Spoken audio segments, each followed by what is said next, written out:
As we say goodbye to 2014, we're going to press the rewind button. Well, during the next 2 hours, we'll explore the events, issues, and people that have changed our world over the past 12 months. So join us for this very special edition of Arise Review. Rewind 2014 begins right now.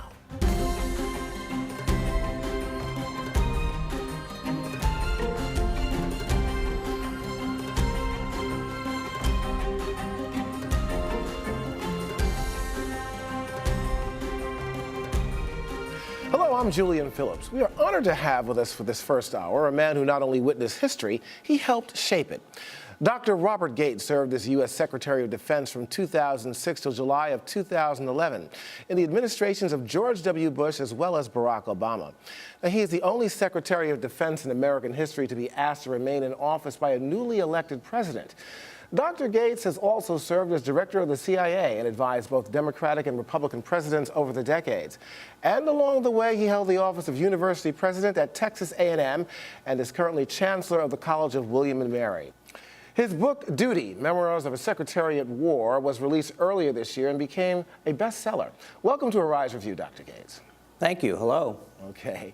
Well, there's so much to talk about in this hour, and since you've long been an expert on the former Soviet Union and on Russia, especially Russia under Vladimir Putin, let's start with a look back at the events that unfolded in Ukraine this past year.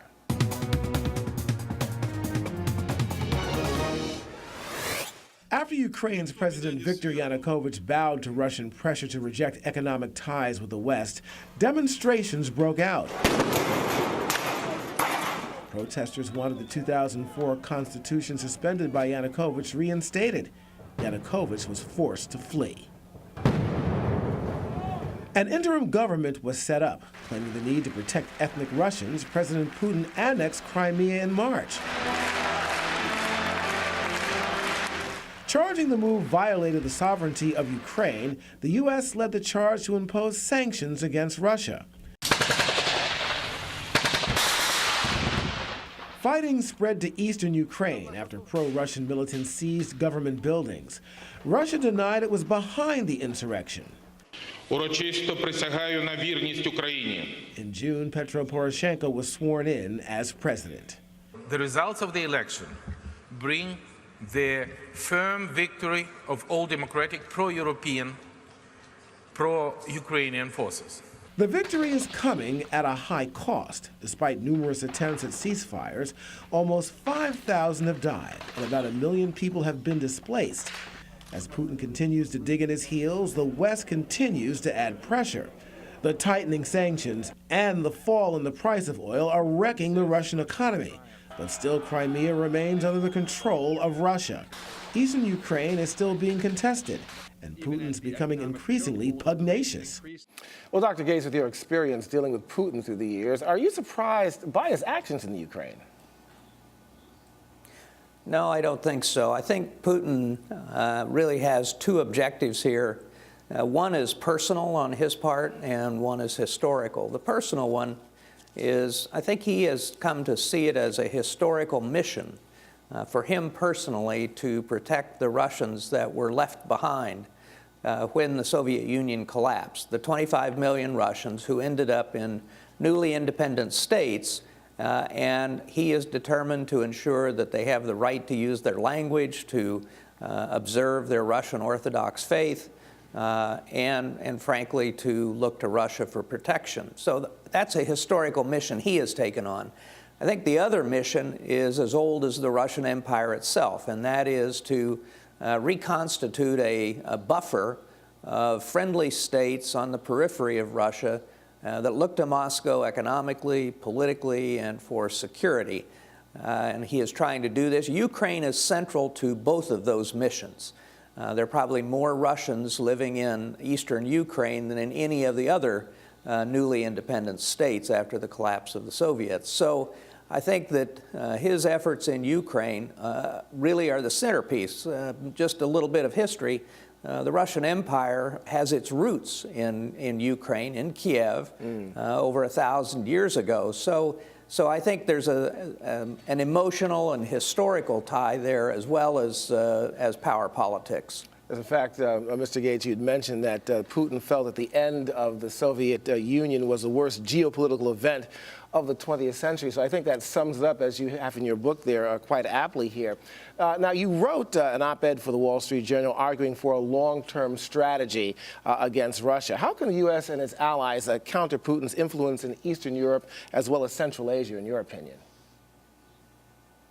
I think it has several parts. One of the things that was pretty clear when I became Secretary of Defense was that the Russians had a pretty aggressive covert operation in a number of the Central Asian states, as an example, to foster anti-Americanism, anti-Europeanism, to try and persuade those states, the peoples of those states, that Westerners were hostile and that they should look to Russia. And so my view from the very beginning when I became Secretary was that the U.S. ought to be countering that propaganda campaign with our own efforts in those states. I think that there are other aspects to it. I think that the actions that have been taken to strengthen NATO in Eastern Europe, particularly in Poland and the Baltic states, are the right moves.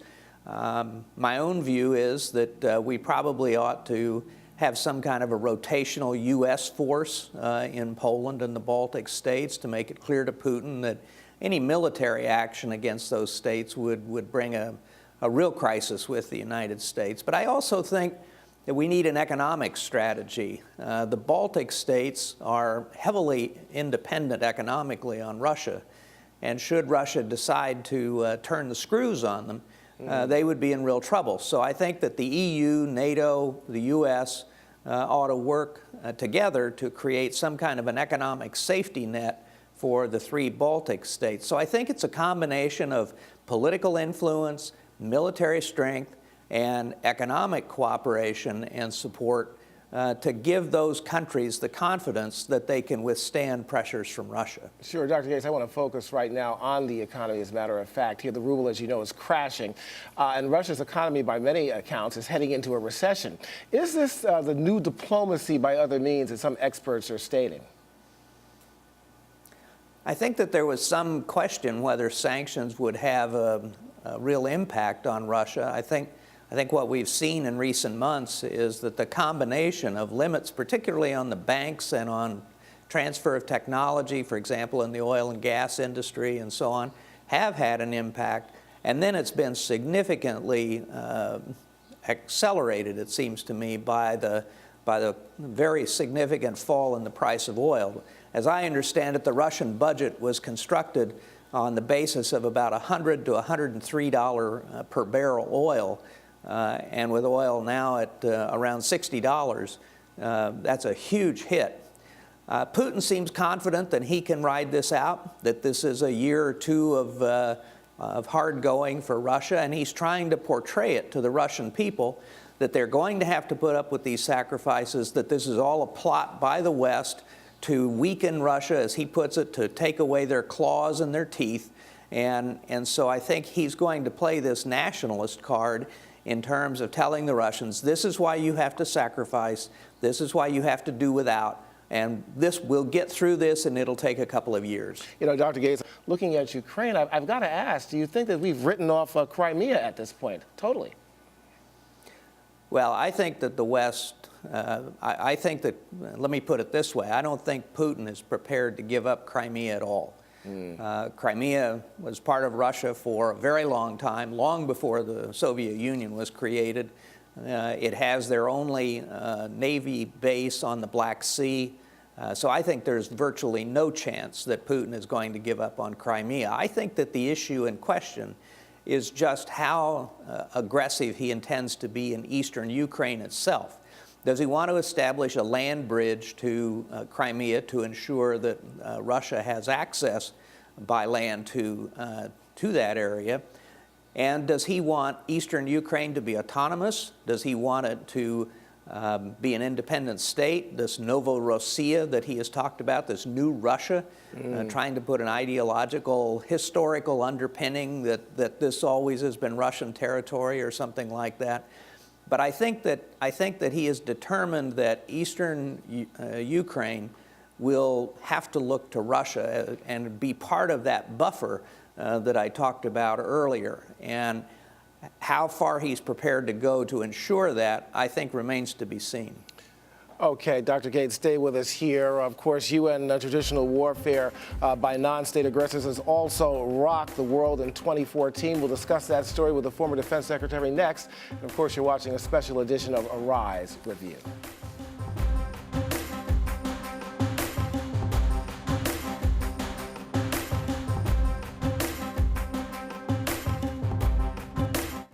There is a reason Africa is called the new frontier. What was once potential is now an opportunity ready to be seized. Once revered for our resources, today's wealth lies in our people. People who build the cities that shape the future. People who know an idea in one place means business in another. A generation for whom technology means there are no borders, no boundaries. We are the new lions in a brave new world, kings of the urban jungle.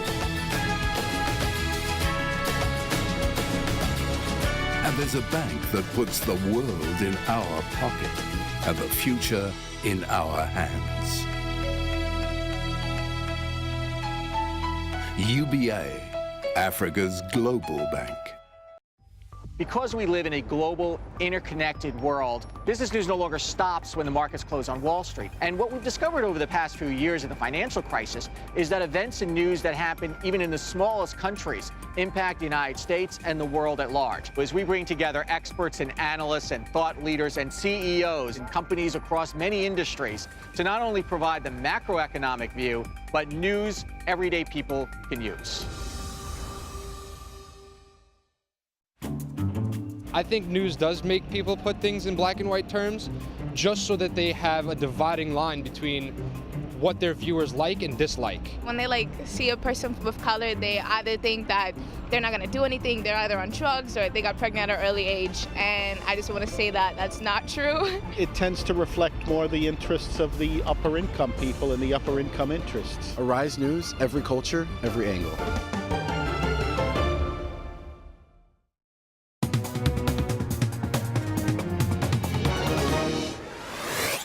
Whether you call it ISIS, ISIL, IS, or the Islamic State, the sudden rise and incredible brutality of this terror group has shocked the world and eclipsed al-Qaeda in capturing headlines. Today I authorized 2 operations in Iraq. Targeted airstrikes to protect our American personnel and a humanitarian effort to help save thousands of Iraqi civilians who are trapped on a mountain without food and water and facing almost certain death. U.S.-led bombing has killed some of ISIL's leaders. Along with Kurdish fighters and the Iraqi military, the bombings may have even halted ISIL's relentless march across Iraq as it seeks to establish a caliphate. We will play our part in destroying these evil extremists. We will support our Muslim friends around the world as they reclaim their religion. Despite beheadings, mass executions, and a state-like apparatus that rakes in about $2 million a day, ISIL is not at the top of the U.S.'s terrorist list. Little known until recently, the Syrian-based group called Khorasan may pose a more immediate international threat.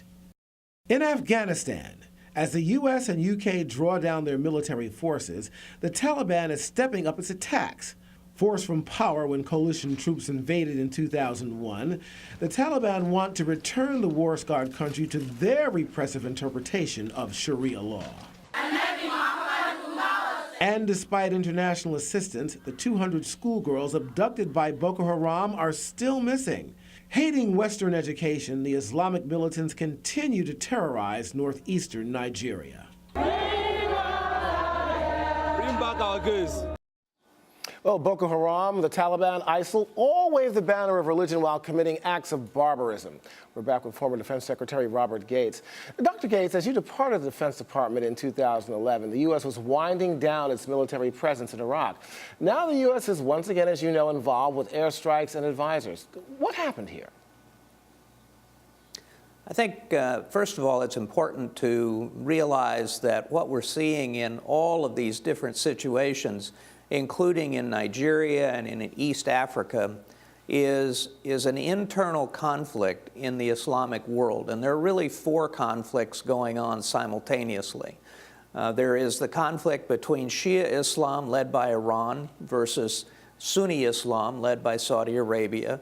There is the conflict between reformers and authoritarians, between secularists and Islamists, and then the struggle that you've just been referring to on whether artificially created states like Syria, Iraq, and I would say Libya can survive without repression. These are artificially constructed states with historically adversarial groups, tribes, clans, and religious groups. And right now, if we look at Libya and Syria, the question of whether they can be held together, I think, is very much an open one. In terms of ISIL itself, I think that what we saw, that ISIL has its origins and its success in two things.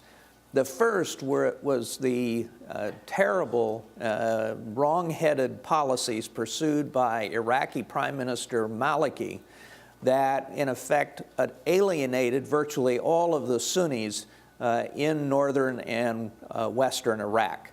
So his policies, I think, gave the Sunnis in those areas the feeling that whatever was the alternative to the Iraqi army and Iraqi authorities was an acceptable alternative. It wasn't until ISIL actually occupied their territory they realized that was a terrible mistake.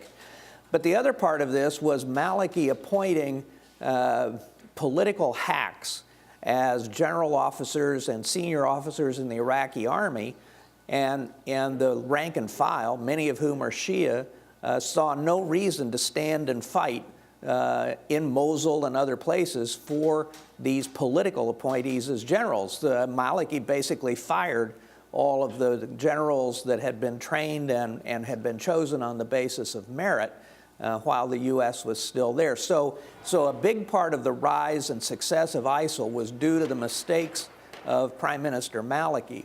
The other piece of it, of course, is that it's a spillover from the civil war in Syria. ISIL would never have made an appearance had it not been for the ongoing civil war in Syria and the conflict among different opposition groups, Al-Qaeda and ISIL being among them. But Dr. Gates, I want to ask you also about U.S. counterterrorism, our policy there. And I guess the question is, if that affected Al-Qaeda, has that led to the rise of groups like ISIL, in your opinion? Well, no, I don't think it did. I think people can use that as a justification or as an explanation, but I think that the policies followed by both the Syrian and the Iraqi governments played a far more dramatic part in the creation of and success of ISIL than did U.S. or European counterterrorism measures. Over the years, Dr. Gates, this past year in 2014, we've seen the rise of Boko Haram and Al-Shabaab. They're trying to bring a new kind of radical Islamic state to those regions here. I mean, how successful do you think that they may be? And do you think there's been enough international effort to suppress the efforts by these two terrorist groups? Ironically, Al-Shabaab has actually suffered some serious setbacks in Somalia, where they fundamentally controlled Mogadishu and significant parts of the country. And now they have turned to, if you will, exporting terror in Kenya and places like that.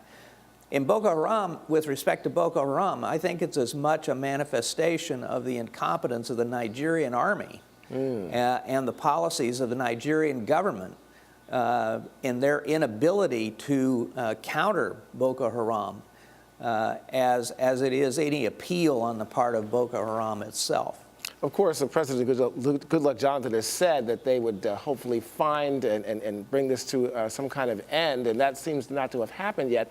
But also technology. The U.S. has sent technology into Nigeria, but yet and still they've been holding back on certain military equipment that the Nigerians say that they need to help combat Boko Haram. Do you think the U.S. perhaps could have done more or should be doing more to bring this to an end? I don't know what specific equipment the Nigerian military has asked for. My guess is that the kind of support that actually would be helpful to them in terms of intelligence and that sort of thing, the U.S.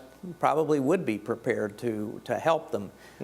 I think what I've seen over the years is a lot of these governments and a lot of their armies faced with an internal threat, if you will, want big ticket items, whether it's fighter aircraft or tanks or whatever, and it's totally inappropriate for the struggle against a group like Boko Haram. Another question about these lone wolf attacks that we've seen, of course, in Canada and Australia. Is this a new phenomenon on your part, and what do you think could be done about that? Well, I think we've seen these lone wolf attacks here in the United States. I think the first and most significant was probably the action by Major Nadal Hassan at Fort Hood when he killed 13 U.S. soldiers in 2009. We've seen the underwear bomber on the aircraft that was going in, I think, to Detroit. We've had the shoe bomber, the guy who tried to set an explosive that was in his shoes on another aircraft. So we've seen, and then we've seen the Boston Marathon bomber, and so on. So we are seeing these lone wolf attacks. They're basically people who have been self-radicalized through the internet, through whatever other means, and have taken action, have decided to take action on their own, very much influenced by the propaganda being put out by some of the extremist groups in the Middle East. All right, Dr. Gates, thank you for being with us. And of course, we've got a lot more to talk about here. We'll pause for a break and be back with more from former Defense Secretary Robert Gates. You're watching a special edition of Arise Review. Stay with us.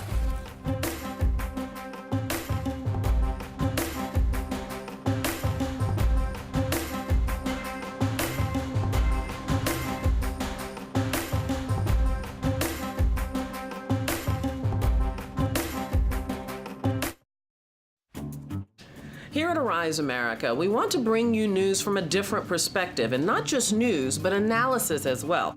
So let me ask you this. What is the realistic possibility of an inmate dying during one of these cell extractions? Well, there have been many cases in which inmates have died through asphyxiation, through seizures, etc. Now you have this little thumb drive, and you're using it, and now the Trojan horse sits in your computer. So you decide to go on some website, you decide to buy something. I've got now access to your bank, your credit card information, all your personal information. You never are paid what you are needed. You are paid what you are able to deliver. Acting as Hitting if the two workplace buttons is never going to be you're worth acting as if the 22 bucks. workplace today is the way it was when Debbie and I, and maybe you, I don't know, maybe that was a different generation, not sure, were coming up. Arise serves underserved communities by bringing them news, information, sports, and entertainment from places that are becoming part of the world economy, that are becoming a part of the world voice, and decisions that are affecting things in the world that people care about. They care about the economy. They care about safety and security. And if you come to Arise and you watch our broadcast, these are the things we're going to bring to you every day, 24 hours a day. Well, Arise is the only network that really covers comprehensively the African diaspora. It gives people in other parts of the world of color a chance to know about people here in the United States, us to know about them, and the world to know about us. So it's kind of an educational experience for everybody involved. Getting to know people through stories, through personal stories. You really get a chance to know what people are actually all about, what communities are about. How are we different? But more importantly, what commonalities we all share. One of the great things about Arise Entertainment 360 is we have this Arise to Your Health segment, which really focuses on the holistic approach of being healthy. healthy. So we do everything from working out to juicing to getting in shape by doing fun exercises like bouncing on a trampoline or wearing these bouncy boots on our feet when we're jumping all over the set. We've done karate, we've danced the weight off, we've done just about everything. And of course, I love when we eat on set, but we do it in a very healthy and clean way.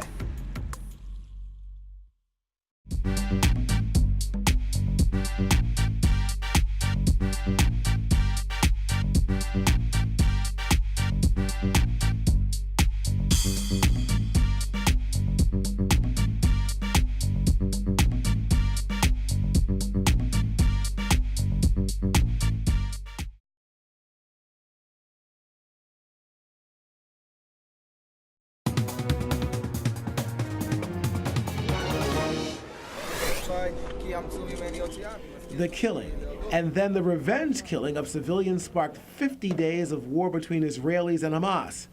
Entire areas of Gaza were leveled as Israel hunted rocket launch sites and destroyed scores of tunnels. The death toll was incredibly lopsided, more than 2,000 Palestinians as compared to fewer than 70 Israelis. Yet both sides claim to be winners.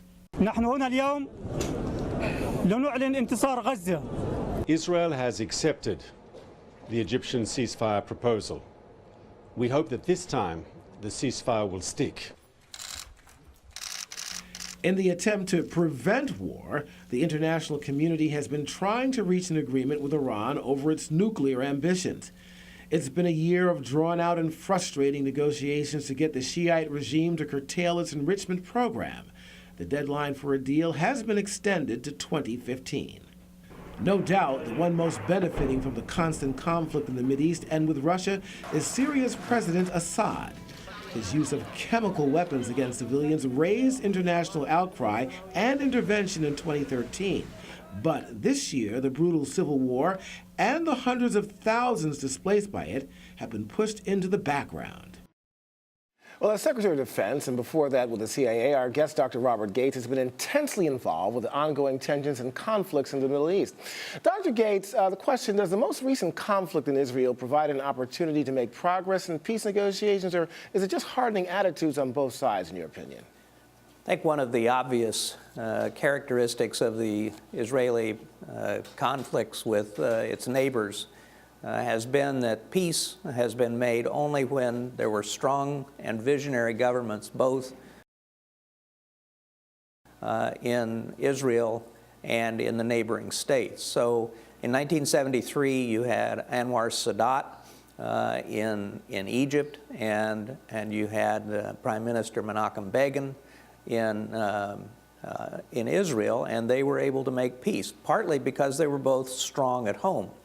I think part of the problem right now, particularly in terms of the Israeli-Palestinian conflict, is that in the case of the Palestinians, you have a relatively weak government on the West Bank, and what makes it worse is the Palestinians themselves are deeply divided between the West Bank Palestinians and Hamas. The West Bankers are prepared, I think, to make peace with Israel, and we've done a lot of training of their security people, and the Israelis have some respect for those security people. But Hamas has sworn to destroy Israel. So which Palestinians are the Israelis negotiating with? On the other hand, you have a very tough right-wing government in Israel led by Bibi Netanyahu. And I will tell you that the angriest I have seen multiple U.S. presidents with Israel has been over the settlements issue. And every time that the Israelis begin a new set of settlements, it sets the process back even further. So my own view is right now the conditions are not ripe for a successful negotiation to this conflict at this point, partly because of the policies of the Israeli government, partly because of the division within the Palestinians themselves and the role of Hamas. Right, you know, it certainly doesn't add to help that, of course, the recognition of Palestine as Palestinians as a state by Sweden and others probably also will impact this peace process. But I want to move on to another process that seems endless at that point. Of course, that's Iran's nuclear program and trying to curtail it. In your opinion, do you think is Iran trying to buy more time here? Are they seriously engaged in trying to find a solution? My personal view is that there probably is a division within Iran. There are some who really would like to have an agreement, but at the end of the day, it's the Ayatollah who makes the final decisions. And there actually was an agreement, not as far-reaching as many would have liked, but still there was an agreement several years ago in terms of getting rid of the already enriched nuclear material in Iran, and the Ayatollah vetoed it at the last minute. So I think the question is what Iran's intentions are, and I'm not sure they know at this point. Do they want to become a nuclear threshold state that would allow them to race to a nuclear weapon within 6 months to a year, or are they potentially prepared to give up the idea of having nuclear weapons? And I think that's unresolved at this point. I think the big test in these negotiations is that the Iranians have about 18 or 19,000 of these nuclear centrifuges to produce enriched material. And we think that we in the West, the P5+1, basically have said you need to get down to somewhere around 4,000 or 5,000 centrifuges.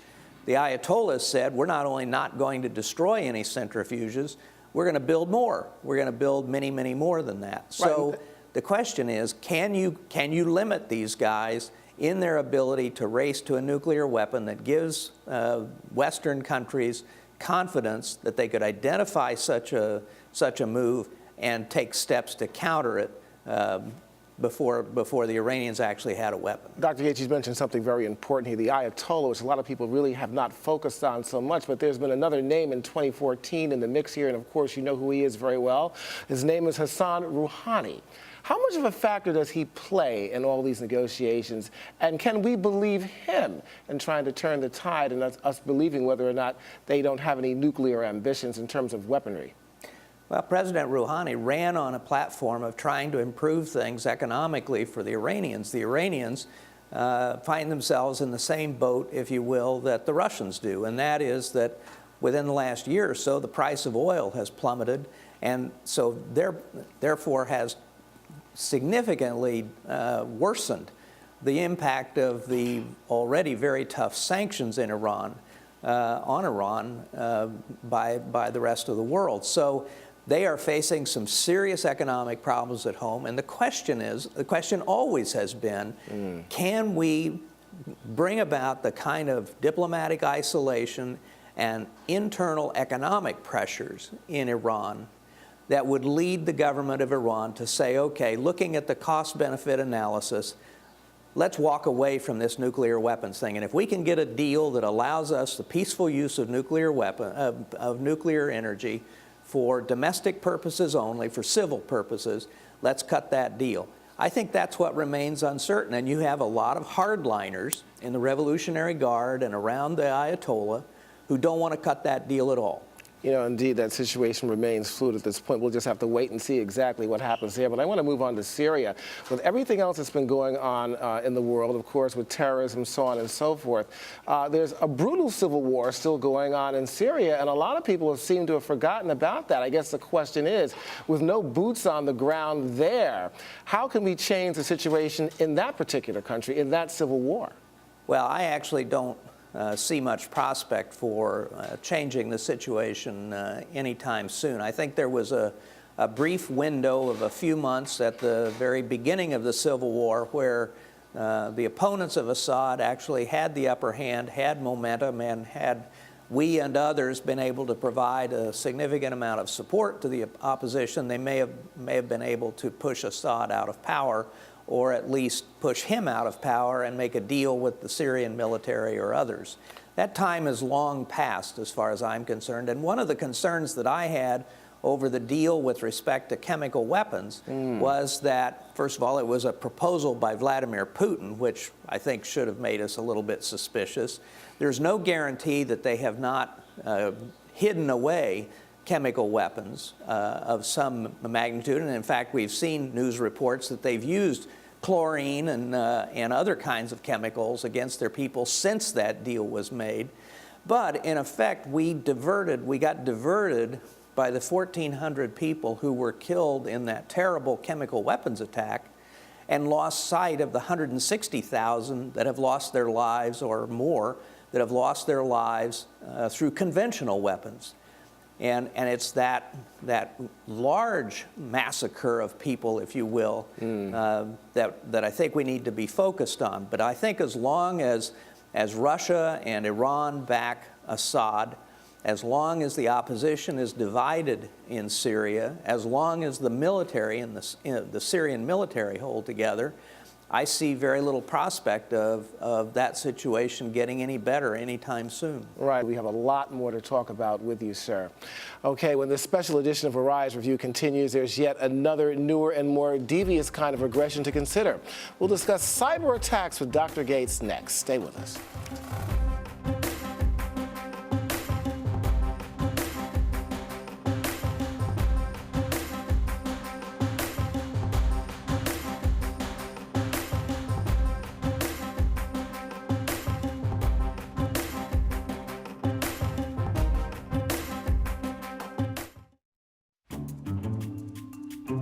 Looking at mainstream news stations where only you have a very small minority of people of color being newscasters and actually having prominent roles in the media. In a newsroom in the United States, maybe 10% of decision makers come from communities of diversity. That's not right. Well, diversity is important because the more complete the news is, the more accurate a picture you're getting of the world, and the more you can form an accurate opinion of things. The vision here is not just to tell the main stories of the day, but to tell the news that other organizations don't tell, and tell it in a way that people like me, people that look like me, that look like you, are interested in. Arise News. Arise News. Arise News. Arise News. Arise News, every culture, every angle.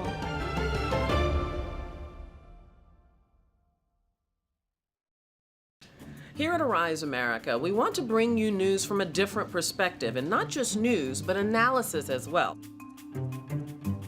He's been returned to regular duty, active duty so quickly. How does this serve the Army, do you think? Yeah, that's a good question. I'm wondering if they didn't do that as much for his protection, because it gives him a structured environment. And right now, he may need a structured environment where he has to be at a certain place at a certain time every day. This is about fairness. This is about that worker that gets on a bus, goes for an hour, 2 hours to work, gets there and is told, we don't need you today. And if they need to go back home, send them back home. But if they've got a real problem and they're real refugees, we got to help them.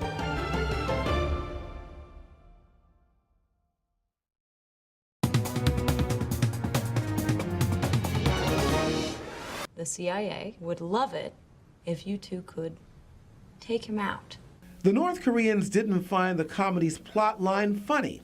Angered, they launched a hack attack against Sony Pictures, along with threats against moviegoers.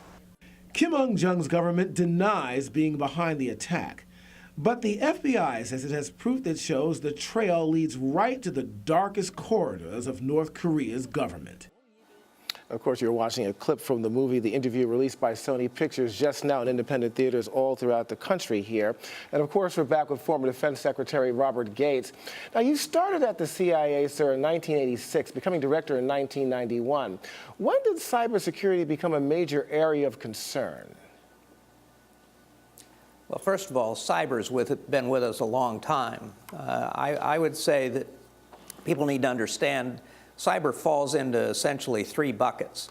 There is the use of cyber, if you will, signals intelligence and other kind of intercepts by one government against another. And we have used this means of cyber, if you will, since before World War II. And it really became important during World War II. So that's one bucket. That's governments using cyber to spy on other governments for their own security purposes. The second bucket is more recent and really goes back probably about 25 years, and that is the use of cyber to gather economic intelligence, economic information that is advantageous to your own country's companies, or allows you to steal technology that you can then use either competitively, economically, or in terms of strengthening your own weapons systems. The third, and many countries have done this for a number of years. The third category is the one that has captured most people's attention more recently, and that is the use of cyber for denial of service, whether it's the internet or something else, or to destroy infrastructure or to destroy targets in an opposing country. And that's the bucket in which the apparent North Korean action falls. And that's fairly new, and that is the part that is, I think, for most governments, the most worrisome. Absolutely, and I've talked to a lot of experts in the field of technology, and most say there's not much we can do against cyber attacks as well as hacking. We've talked about that, of course, with a whole lot of companies like Target and Home Depot and the like. I guess the question is here, with North Korea, if they are in fact behind this attack, and of course our government says that they are, the question is, what can we do about it? I mean, a country like North Korea, can they just hold another country hostage, or even another corporation in a sense, like Sony, who didn't release the movie at first, and then of course under pressure they decided to release it? Well, I believe first of all that you can defend against this, and we have a number of protections in the .mil world, the military networks, particularly our secure networks, where we can protect them. And while I was secretary, we created, if you will, an umbrella of protection on a voluntary basis with certain U.S. defense industries that wanted to come under that umbrella to protect themselves against being hacked. The problem that we face when it comes to our critical infrastructure, whether it's the electrical grid or air traffic control or a variety of others, is that there is a wide range of disagreement between business and government, within the government, both within the executive branch and in the Congress, over what the proper role of the U.S. government is in protecting these networks. So we do have the capability through NSA to be able to protect a lot of this. The problem is NSA's authorities here at home are very limited, and there's just so much disagreement over what should be the proper role of government that very few steps have been taken. So there is some protection that is available. Our disagreements have prevented us from taking advantage of it, and until there is such an agreement, we are quite vulnerable. That is true. I know. Well, you do mention some good news there, Dr. Gates. And I guess that we can all breathe a sigh of relief when it comes to cyber attacks here. But you've also advocated the cutting of spending on conventional weapons. That being the case, and with cyber attacks coming to the forefront here, where should the focus of funding be? Well, first of all, I think the funding for cyber capabilities is it's just frankly not as costly as building supersonic aircraft or aircraft carriers and so on. And my understanding is that the funding for cyber activities and for defense in cyber has not been cut, that to the degree the Department of Defense has had any flexibility from the Congress, that funding has been pretty robust. We have created some new structures to be able to deal with this problem inside the U.S. government. When I was secretary, I created the Cyber Command that brings together all of the cyber capabilities of the American military, so it's under the command of one person, and we don't have a lot of dispersed authorities in that regard. So I think that we've structurally taken the necessary steps, and as far as I know, funding is being provided in a very robust way to this particular arena. You know, Dr. Gates, I can't end this discussion with you about talking about politics in itself. Of course, with both the Bush and the Barack Obama administrations, you've worked for both, as we have mentioned here. You mentioned your battles, political battles on a daily basis with Congress, with the White House and, of course, the administrative staff there. And you also say that you've had some battles with both Bush as well as with Obama, but perhaps more with Obama. Explain. Well, I think that certainly there was a big struggle within the Obama administration during 2009 in terms of what policies we should follow with respect to Afghanistan and in effect whether there should be a surge of forces from the U.S. and our allies in Afghanistan at the end of 2009. I think the president made the right decision in going forward with that, but it was about a 3-month debate. We did have a lot of issues in terms of, I had issues with what I called micromanagement out of the White House staff, not so much from the president, but people on the National Security Council staff, in essence trying to micromanage what the U.S. military was doing, and I resisted that. And then in the spring of 2011, I did have some disagreements. I was opposed to the intervention in Libya.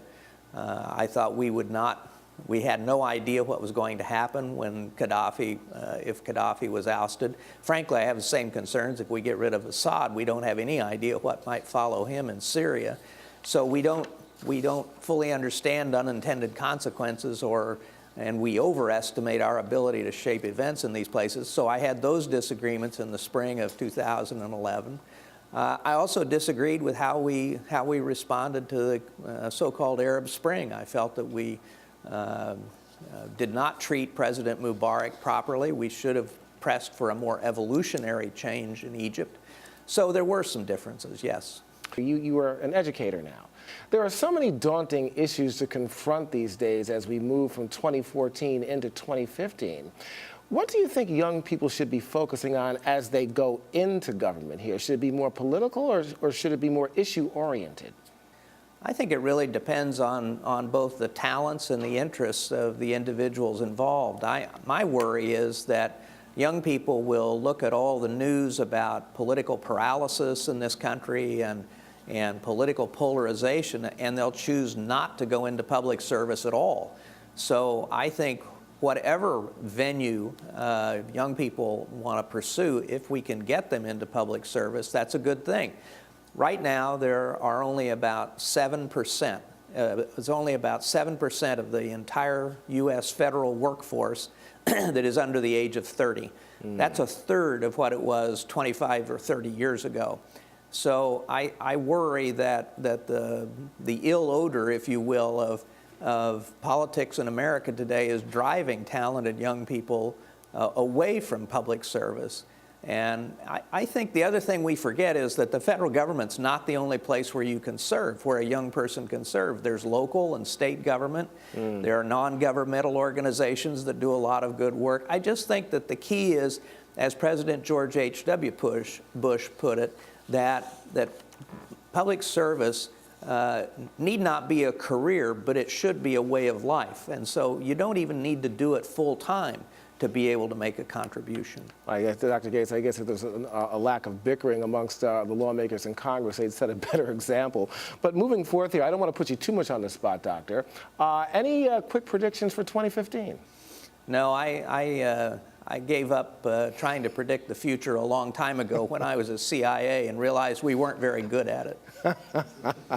Well, I got to tell you, this has been a wonderful hour, Dr. Gates. You've given us a lot of stuff to chew on for the future. We want to thank you, of course, for the service that you have provided to this country over many, many years here, and you are to be commended for that. Well, thank you very much. It's been a pleasure being with you. Okay. When we come back, our special edition of Review continues with a high-powered panel of guests. It promises to be a lively and informative discussion, so please stay with us.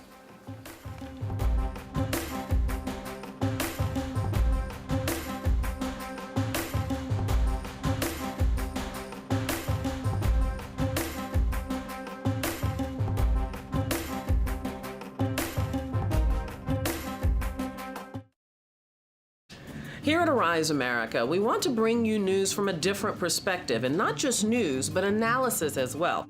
So let me ask you this. What is the realistic possibility of an inmate dying during one of these cell extractions? Well, there have been many cases in which inmates have died through asphyxiation, through seizures, etc. Now you have this little thumb drive, and you're using it, and now the Trojan horse sits in your computer. So you decide to go on some website, you decide to buy something. I've got now access to your bank, your credit card information, all your personal information. You never are paid what you are needed. You are paid what you are able to You're deliver. acting as Hitting if the 2 workplace buttons is never going to be You're worth acting as if 22 the bucks. workplace today is the way it was when Debbie and I, and maybe you, I don't know, maybe that was a different generation, not sure, were coming up. I have never worked for a news organization like Arise News. The vision here is not just to tell the main stories of the day, but to tell the news that other organizations don't tell, and tell it in a way that people that look like me, that look like you, are interested in. In this news organization, everybody's opinion counts. There is no big I's and little U's. Every angle, every perspective matters, and that's freeing in so many ways. Arise serves underserved communities by bringing them news, information, sports, and entertainment from places that are becoming part of the world economy, that are becoming a part of the world voice, and decisions that are affecting things in the world that people care about. They care about the economy. They care about safety and security. And if you come to Arise and you watch our broadcast, these are the things we're going to bring to you every day, 24 hours a day. One of the great things about Arise Entertainment 360 is we have this Arise to Your Health segment, which really focuses on the holistic approach of being healthy. So we do everything from working out to juicing to getting in shape by doing fun exercises like bouncing on a trampoline or wearing these bouncy boots on our feet when we're jumping all over the set. We've done karate, we've danced the weight off, we've done just about everything. And of course, I love when we eat on set, but we do it in a very healthy and clean way.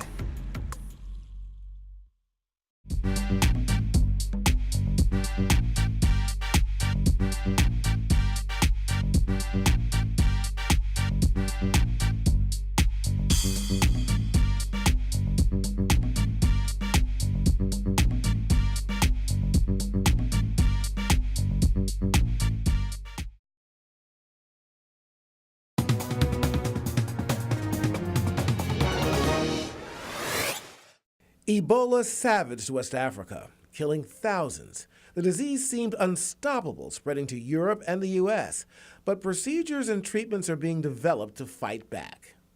The flight MH370 had lost contact with Subang Air Traffic Control at 2:40 a.m. Malaysian Flight 370 is still missing, with its 239 passengers and crew. The huge jet mysteriously disappeared en route to Beijing in early March. After a hotly contested runoff election, a national unity government was formed under Afghanistan's new president. In Egypt, a hardly credible 96% of the vote for president went to military strongman el-Sisi as the country struggled to restore stability. As Syria struggled with its civil war, a smiling President Assad won a third term, despite charges the election was a sham. In Turkey, Erdogan changed jobs from prime minister to president. Tunisia celebrated an historic and peaceful transfer of power. There was a transfer of power as well in Burkina Faso, but it wasn't peaceful. An angry uprising abruptly ended President Compaore's 27-year reign. Aspirations for change filled the streets in Hong Kong, with demonstrators demanding free elections. But their umbrella protests ran into a storm of government opposition. Brazil's embattled President Dilma Rousseff won re-election, as did Japan's economy-reforming prime minister.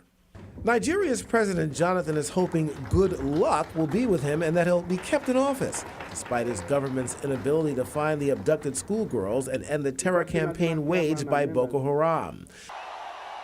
The world's largest democracy kicked out the Gandhi dynasty and voted in a pro-business Hindu nationalist as prime minister. Yes, 114,000. Scotland the Brave braved strong sentiment for independence and voted to remain in the UK. People of Scotland have spoken, and it is a clear result. They have kept our country of four nations together. Spain's King Juan Carlos bowed to the Constitution and abdicated in favor of his son. ¡Viva el rey! ¡Viva! ¡Viva España! ¡Viva! Though not a political leader, Pope Francis is using the power of his office to reach out and effect change.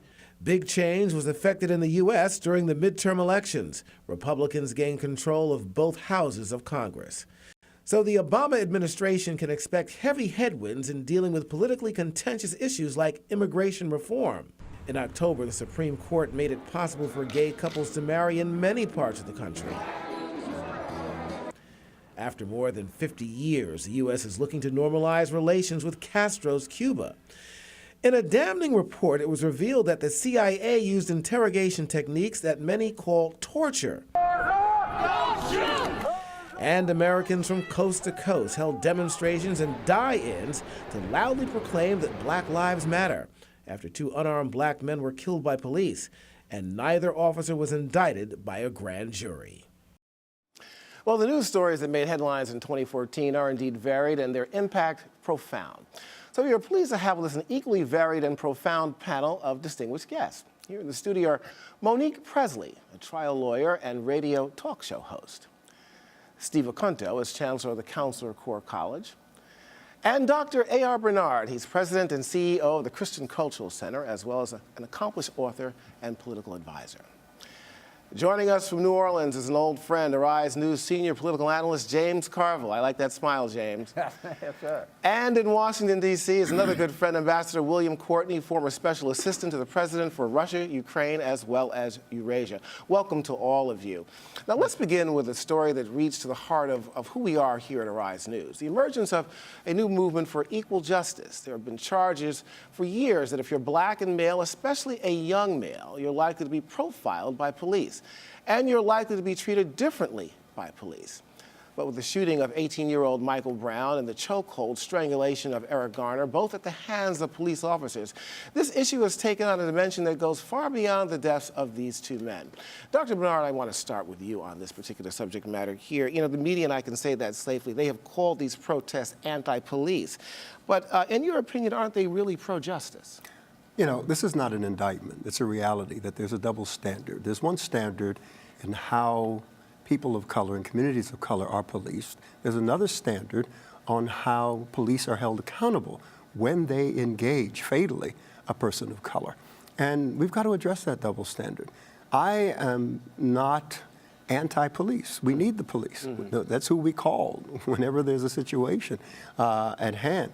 But I think that we need to really rethink police protocol and how police handle themselves in situations like this. Monique, I want to bring you in on this. You know, we've seen, of course, in the civil rights movement of the 60s as well as the 70s, splinter groups that have come. SNCC had a kind of contentious relationship with Dr. Martin Luther King and the Southern Coalition Leadership Conference.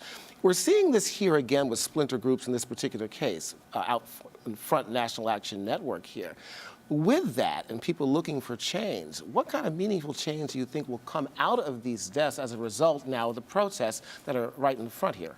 Well, I don't think the splinter groups are a problem at all. I think if we look at our history and what's necessary to actually build a movement, that it takes, there were 5, 6, 7 different groups back during the 60s movement with Dr. King, and there are many groups now, and I'm glad to see that it's not just the NAN of the world who's doing things out front, but that there are younger groups that are getting involved, and that's what it's going to take. And what I keep saying is everyone's got to stay in their lane. And if we do the thing that we're supposed to do in our lane, let the lawyers do the lawyering, let the preachers do the preaching, then it all comes together in a movement, and from the movement we get to some change. James, I want to bring you in this, the question of everybody staying in their lane here. It seems like President Obama is a tempest in the teapot. No matter what he says, there's always something or somebody that wants to jump on him about it.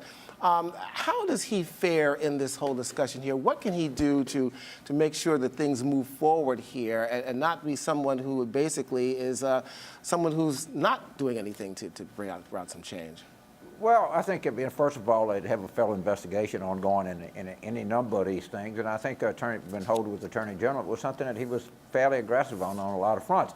And it is a real problem in the United States, and it's also possible to hold two contradictory thoughts. As our guest says, I'm sure you can be pro-police, and you can say we got to have better ways, better protocols to deal with this, and I think it's justifiable. These young African Americans, particularly young African American males, feel at risk every time they see a policeman, and that's something I can completely understand. But as a democracy, we need to figure out how to kind of balance this back and forth. And I think it's good that people are speaking out. And I don't know, I'm not so much in people staying in their lanes, because the athletes are starting to speak out. A lot of people are. This is a problem across America, particularly in a place like New Orleans. Right, and I got to tell you, we've witnessed the burial of one of the police officers here in New York, and obviously the discussion is going on. But we want to move on to another area where America's justice system is under the microscope. And Ambassador Courtney, I want to bring you in on this. Of course, much has been said about the enhanced interrogation techniques. Of course, the timing of it. Were you surprised, or was this long suspected, in your opinion? I think people were surprised about some of the techniques that were used that had not been discussed publicly. There were only a couple of those, but they were pretty revolting, actually. In the test of time over the next decade or two, I think people will look back on the release of this report as the right thing for America. We do best as a country in examining things that we've done that have been mistakes. We did that with the 9/11 Commission. We've done it with other things. This is a very touchy area, but to the CIA's credit, it went to the Justice Department to get full legal authorization from the Justice Department, which is responsible for that in the U.S. government, to carry out the enhanced interrogation techniques. But some discipline broke down in the CIA, and there were some excesses. Steve, I want to go to you now. We have witnessed a lot in terms of world events. And of course, in the first hour of this special, we had Dr. Gates on. I think it was a pretty intensive interview that we had with him. What struck you most about that interview with him? Well, I think anyone who's studied this case understands his underlining of the historical importance of Ukraine to Vladimir Putin is essential to understanding the entire operation and understanding Putin's mind. Kiev, Russia without Kiev is like Italy without Rome, and he gets that. He left out, however, a discussion of what I think is an emerging problem, and that is that Vladimir Putin is reaching out to North Korea, to India, and Turkey to create, let's call it an informal axis beyond his own buffer zone, which, by the way, Secretary Gates correctly identified. There is the formation of a buffer zone, but it's not working. Crimea is being pressured by EU sanctions very, very stringently.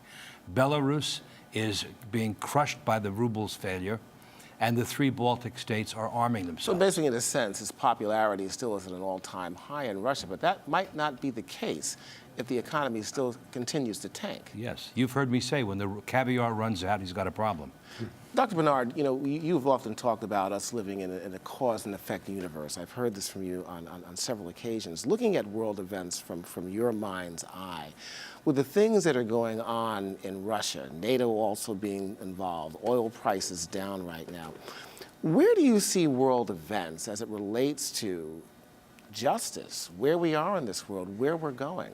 What do you get out of all this? Justice is becoming very individualized and not standardized. So justice for who? Like justice for Eric Garner, justice for the police. Who are we talking about justice for? When you talk about Ukraine, when you talk about Vladimir Putin, it was in March of this year that he announced to the Russian leadership that his objective is to indeed create a federation of Russian states. He wants to see the resurrection of the old Soviet Union. Different form, all right, but specifically, ethnically Russian.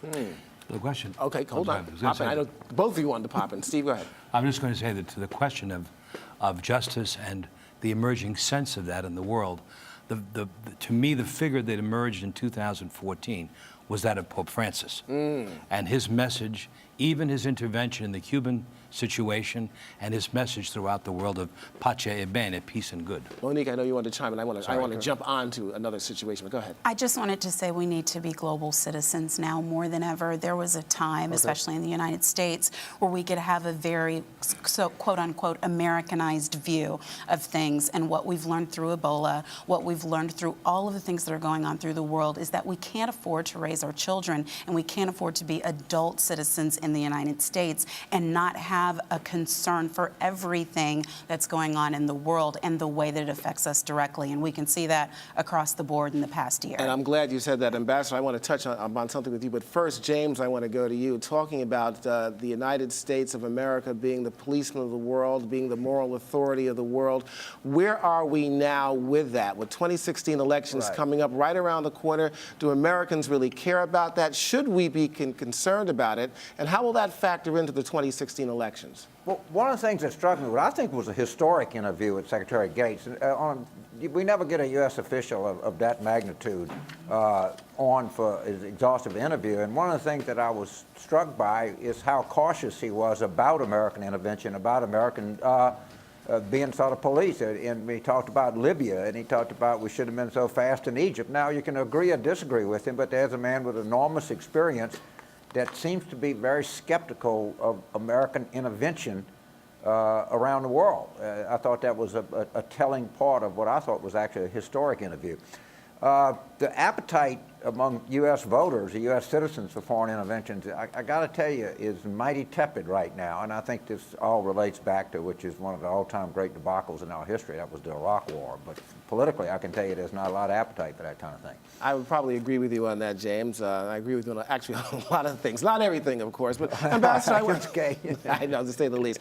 Ambassador, we can't leave this discussion without talking about the Ebola crisis that has affected, obviously, the world. All eyes have been on the West African nations. I guess the question I want to ask you, it's been so close to destabilizing governments in West Africa.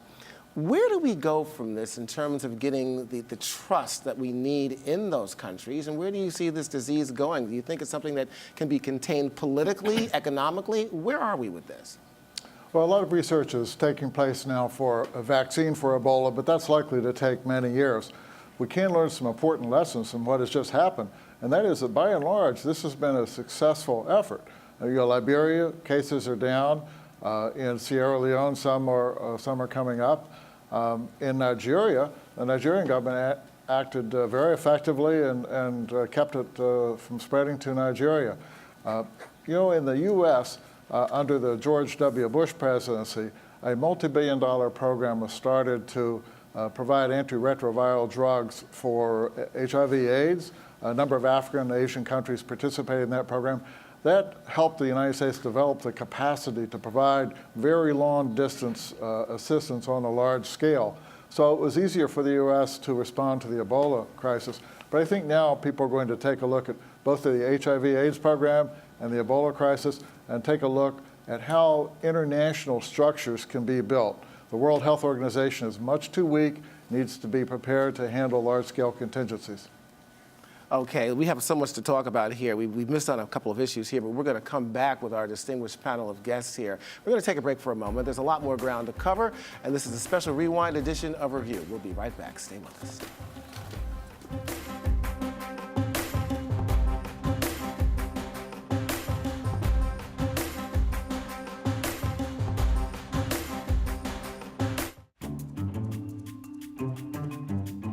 If I was building my own news network, first thing I think I'd want high-quality reporters, very educated, intelligent people. Hello, I'm Francesca Maxime. I'm Julian Phillips. I'm Wendy Gillette. I'm Sophia Song Hai. I'm Gary Anthony Ramsey. Thank you for joining us here in New York City. I would like to see more people of color represented in high positions in media.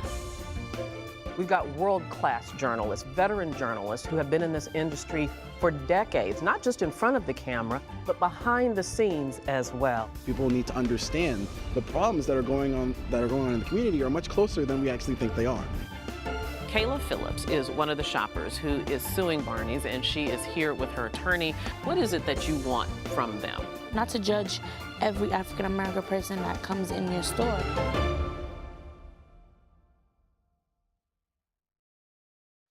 Here at Arise America, we want to bring you news from a different perspective, and not just news, but analysis as well. Tell me what it was like growing up gay in Uganda. I have suffered sexual violence, including that has been planned by my family to heal me from lesbianism. To have somebody lead your child away in handcuffs is just not something that should be done to a 12-year-old child. You call this Victims Advocate Group, this phone number, which is sponsored by the Catholic Church, correct? Right. And what kind of response did you get? They told me not to make prank calls and it wasn't appropriate and hung up the phone. My God. Michael Dunn could go away for many decades. Is that enough for you? No, it's not. The person that killed Jordan Davis has to be found guilty by a court of law in the United States of America.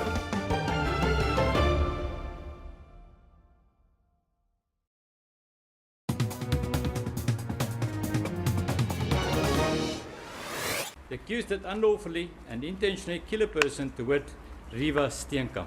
How do you plead? Not guilty, my lady. The year's highest profile trial took place in South Africa. Oscar Pistorius was given a surprisingly light sentence for the shooting death of his girlfriend. The sentence imposed is a maximum imprisonment of 5 years. But the Paralympian may be facing far more time behind bars if the prosecution's appeal is successful. In Egypt, mass trials of the Muslim Brotherhood sentenced 1,000 to death. Journalists from Al Jazeera were brought up on sham charges. And former President Mubarak won his legal victory. But 2 other trials did not happen. The International Criminal Court dropped its case against Kenya's President Kenyatta and suspended prosecution of Sudan's President al-Bashir. And most of the world breathed a sigh of relief when a Sudanese woman who faced the death penalty because she refused to turn her back on Christianity was set free. Oh, you're back with a distinguished panel of guests here in the studio, as well as in Washington, D.C., as well as New Orleans here. But I want to focus on something that we didn't get a chance to talk about in the last block, and that, of course, is a blockbuster story as far as I'm concerned, Cuba. We have a situation now where the world has changed, at least here in the Western Hemisphere now that we are somewhat normalizing relationships. There's still an embargo going on. The question I want to ask, and I want to start with you, Dr. Bernard, on this, and we'll go around, is the situation with the internet. I remember you saying something to the effect that now that Cubans are able to see what's going on around the world, they may not want to stay in Cuba anymore. That's a problem for Cuba. It's going to have an incredible and profound economic impact, whether it's the opening to the internet or whether it's ball players who are going to be exported to the United States because they're going to get more money. What can you get playing a game, a ball, 25 cents to get into the stadium? I think it's going to have an economic impact because a lot of Cubans are going to see the wealth of coming to the United States. Legally, Monique, in terms of the ability for Americans to travel to and from Cuba, a lot of things are changing here. I would expect that with legal ramifications loosened here, there'll be more travel and perhaps more ability for people to go over and do more trade, I would think. Right. Well, it's going to take some time, Julian. I mean, I don't think that any of these things are going to get straightened out up until maybe close to the end of next year. We have a lot to work out, but I agree with Dr. Bernard that Cuba is going to take a hit from seeing the value from their citizens, seeing what they haven't been able to see for so long. But I also think that legally and economically, they'll see a surge. They'll see people, once we are able to travel there, their economy will grow and boom, because they have a beautiful, beautiful land that people are going to want to go and visit, and they'll reap the benefit of those things. Steve, you're chomping at the bit that I want to get to James and the ambassador. Go ahead. I may age myself, but I was there for the Cuban Missile Crisis. There are a lot Don't say too much. No, but I have to say that I believe that while it was a masterpiece on Obama's behalf, and again, I mentioned Pope Francis in the equation, the fact is that he may have underestimated the Cuban community's response to this. I've heard so many people hearkening back to that period where they're skeptical about doing anything that would favor a Castro. James, I want you to chime in on this as well here. This is something that President Obama's legacy will probably be held on to a certain degree. Do you think perhaps this may be something that will basically make him a more popular president than he is right now? Well, no, I think in short term, people approve of this decision as they should, and I kind of agree that maybe people will want to make Cuba a better country, and people go there. Hopefully, that's the response to this when they get on the internet and they see that, as opposed to wanting to come here and say, hey, why don't we be like that? And hopefully, that'll be it. I think the big upcoming story, the mega story, is going to be Iran. If we make a deal with Iran, that's going to be an earthquake in the United States and U.S. politics and U.S. economy and everything else. So that's the story to keep your eye on. The Cuba story is enormous, but I think the Iran story, if it happens, I have no idea if it will, but if it does, it's going to even dwarf the Cuba story. And we're going to talk more about that in predictions. It's a moment of silence for me. The price of my cigars, of course, from Cuba now have gone down. Get a gallon of gas with it. All right, okay, Jim. Let me add. A few stories like that plight of the Sudanese woman Miriam Ibrahim capture and hold the world's attention, especially when there are reports every day about dozens of people killed in all sorts of horrific attacks. Ambassador, why did Miriam's fate resonate so much, in your opinion? I'm sorry, I couldn't hear the question. Yeah, Miriam Ibrahim, of course, you know that story well. I'm just wondering why you feel that, perhaps if you do, that her fate resonated so much around the world. Well, I think human rights and political liberties have become, over the past several decades, a lot more important to people around the world. With Deng Xiaoping in China, Mikhail Gorbachev in former Soviet Union, we've had some general relaxation, but people are now expecting more. There's been a democratic wave in the last couple of decades. So, for example, on Cuba, President Obama did the right thing. The isolation policy for a half century did not work, but President Obama failed to negotiate a release of political prisoners in Cuba. Cuba needed help from the United States because Russia and Venezuela are now in economic crisis and less able to help. So at every aspect of U.S. policy we look at, human rights and democracy are going to be more important. Besides Russia and Ukraine, Secretary Gates spoke about the Israeli-Palestinian situation, of course, Syria's civil war, as well as Iran's nuclear negotiations, terrorism from ISIL to Boko Haram, as well as cyber terrorism with a hack attack at Sony, as so many of you, of course, know. So in addition to those, any other important stories in 2014 that any of you want to bring up? I'll start with you, Monique. Ladies first. Well, I think that the cyber terrorism story is a huge one. Just like Cuba, I think we saw right back to back near the close of this year two stories that we're going to continue to discuss and have to deal with through the next year. What I was interested in from the cyber terror story, Julian, because so much has been going on with race relations in this country right now, is that another country was acutely aware of our Achilles heel and was able to use the threat of disclosing racial, racist emails to shut down, literally shut down a company. So when I looked at it, I saw one, obviously where the legal issues are concerned, we need to do something in order to make sure that we're safe, that our computer systems are safe, but also that it's obvious this isn't an in-house matter, that in terms of what's going on with Black Lives Matter and the movement, that other countries are looking at us, and if we don't get it right, we're exposed on many fronts. Sure, Steve. Julian, first, I really agree with Monique. But, it's in World War I, when the Archduke was shot, only a few people knew that the war had started effectively. Here, we're in World War III, and we're only starting to understand the nature of cyber warfare. Another thing that wasn't mentioned was Greece and the incredible political system right now that's being shaken up by the value of their currency. Being shaken. Being shaken. It has been shaken. But I mean, it's really being shaken. And the elections augur, I think, very badly for the European Union and Italy and Spain as well in sequence because of what will happen as a fallout. Dr. I have to agree with, putting greater weight on the cyber attack. But I'm concerned about when I see things like Boko Haram, when I see things like ISIL, because it's difficult to gauge these kind of encounters because it's an ideology It's not driven by love for some oppressed people. It's driven by hatred for Western ideas. How do you monitor things like that? And it's so ethnically based, which is the future of the global village. Ethnic identification is going to be premier in progress, in construction, in deconstruction of societies. So I'm concerned about that. Right, and of course, for these emerging countries like that, we're talking about ethnic societies emerging, obviously. James, I've got to ask you about that. You know, where does the world stand in 2015? You know, you talked about Iran. Are there any other things that you think that might be standing out that we should be looking for politically, economically, in the coming year?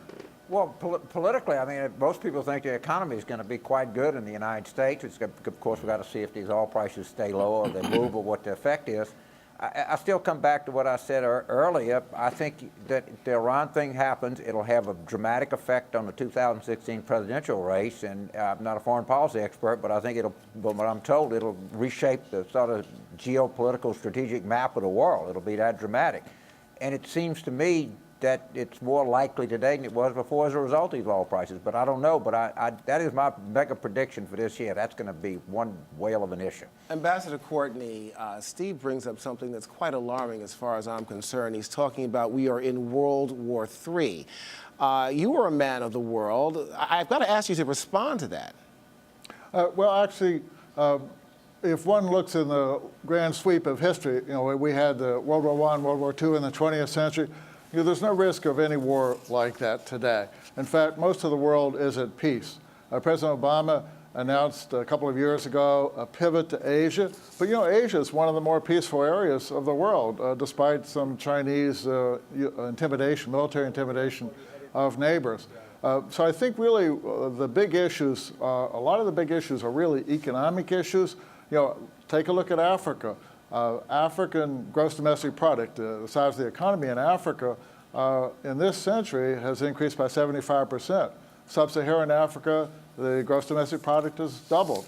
The United States is on the verge of negotiating with 11 other countries in the Pacific area, a Trans-Pacific Partnership that could increase the GDP of those countries by $1 trillion over a decade or so.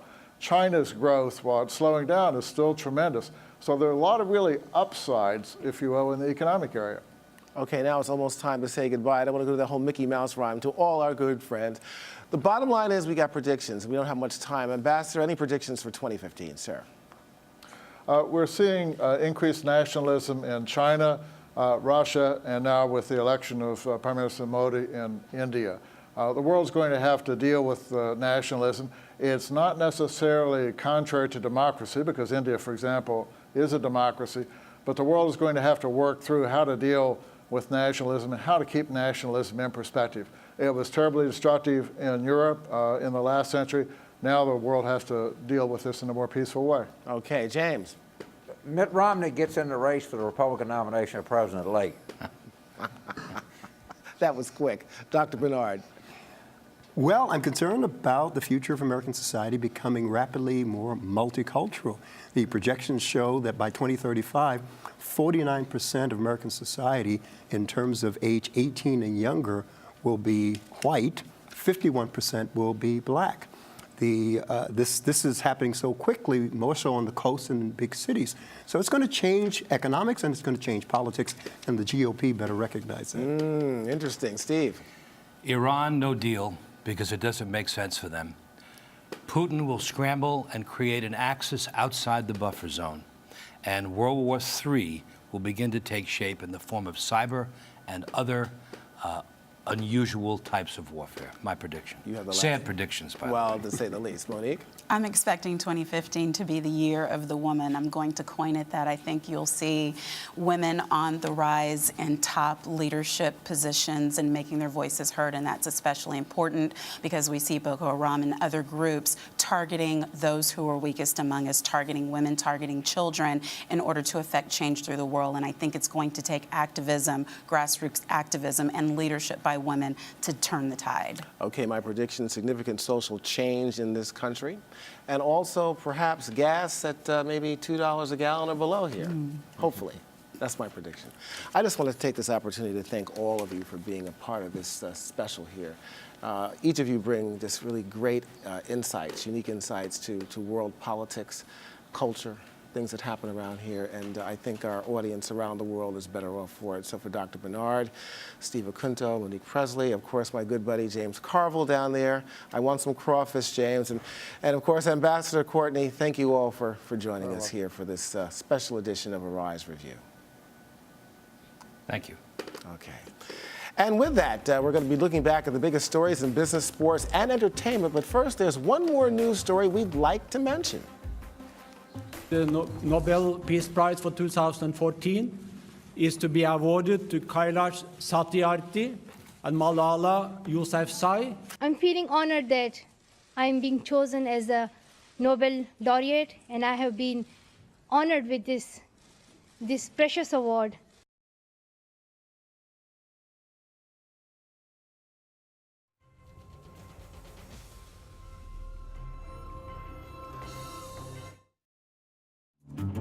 If I was to build my own news network, I would love a correspondent in every country, every location, every city. Shahana Bhatt, Arise News, New Delhi. Karim Gamaluddin, Arise News, Cairo. Dale McEwen, Arise News, Kawagosk.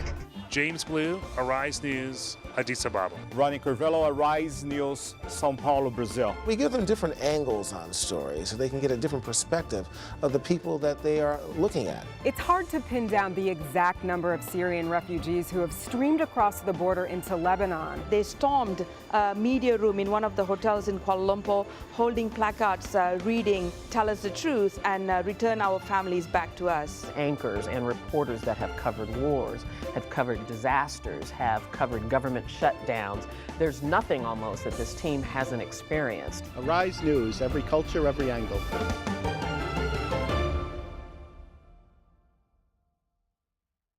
One of the great things about Arise News, it is truly a multicultural global channel that is paying attention to communities of all different kinds, not just here in the United States, not just in Africa, but all around the world. As we're giving a voice to the people that don't traditionally have the kind of a voice that a mass media organization can have. You're getting here at Arise News that you're not going to find at the other networks is a unique perspective, and I think that's part of what Arise is here to do. I have never worked for a news organization like Arise News. The vision here is not just to tell the main stories of the day, but to tell the news that other organizations don't tell, and tell it in a way that people that look like me, that look like you, are interested in. In this news organization, everybody's opinion counts. There is no big I's and little U's. Every angle, every perspective matters, and that's freeing in so many ways. The great thing about Arise Entertainment 360 is that we cover the 360 of entertainment, food, fashion, lifestyle, culture. We're able to cover it all. And the thing I love most about the show is we're able to do a stunning combination of high and low. So we can talk about Rihanna on the red carpet, but we can also speak about high art with people like Sanford Biggers and Hank Willis. We actually spend quality time with our guests and we really get to know them. It's really intriguing because we get a 360 look at our guests.